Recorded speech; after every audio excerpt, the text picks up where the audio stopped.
Hi అండి, welcome back to our channel. ఈరోజు మన ఛానల్లో కాకరకాయ కర్రీని ఎలా ప్రిపేర్ చేయాలో చూద్దాం. అస్సలు చేదు లేకుండా చాలా సింపుల్ వేలో ప్రిపేర్ చేసుకోవచ్చు.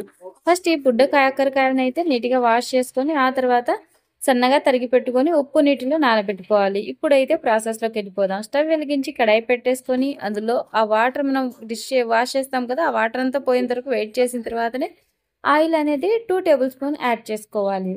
ఆయిల్ కొంచెం హీట్ ఎక్కిన తర్వాత అందులోకి ఈ నానబెట్టుకున్నాం కదా సాల్ట్ వాటర్లో ఈ కాకరకాయని అందులో ఆయిల్లో అయితే యాడ్ చేసుకోవాలి.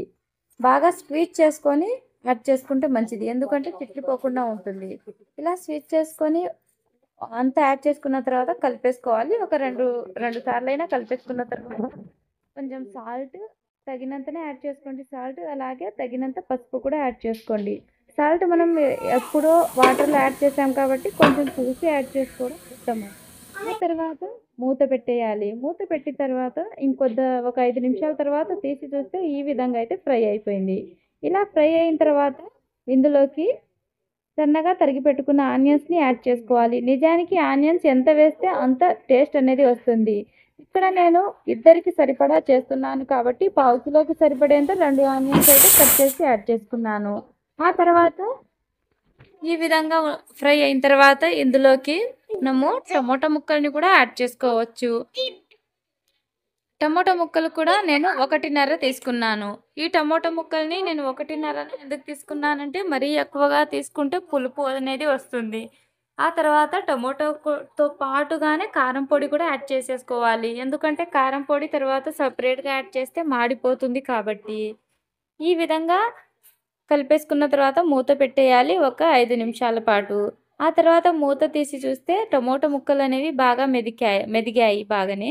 ఇప్పుడు ఇందులోకి వాటర్ అనేది యాడ్ చేసుకోవాలి.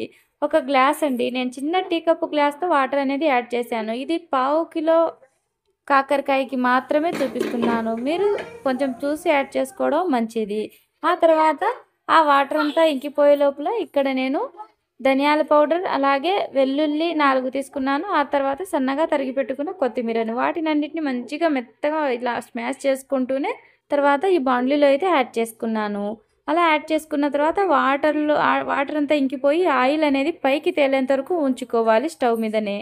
ఇప్పుడు ఈ రెసిపీ అనేది ఆల్మోస్ట్ అలా అయిపోయినట్టే. చూసారా, ఈ రెసిపీని అదేనండి ఈ కాకరకాయ కర్రీని జొన్న రొట్టె మీదకైనా రాగి జొన్న రొట్టె ఉంటుంది కదా, ఈ విధంగా ఏ రొట్టె మీదకైనా చాలా అంటే చాలా పర్ఫెక్ట్గా ఉంటుంది. అస్సలు చేదు ఉండదండి, ఎందుకంటే మనం ఫస్ట్ ఆనియన్స్ వేయకుండానే కాకరకాయని ఫ్రై చేసాం కాబట్టి.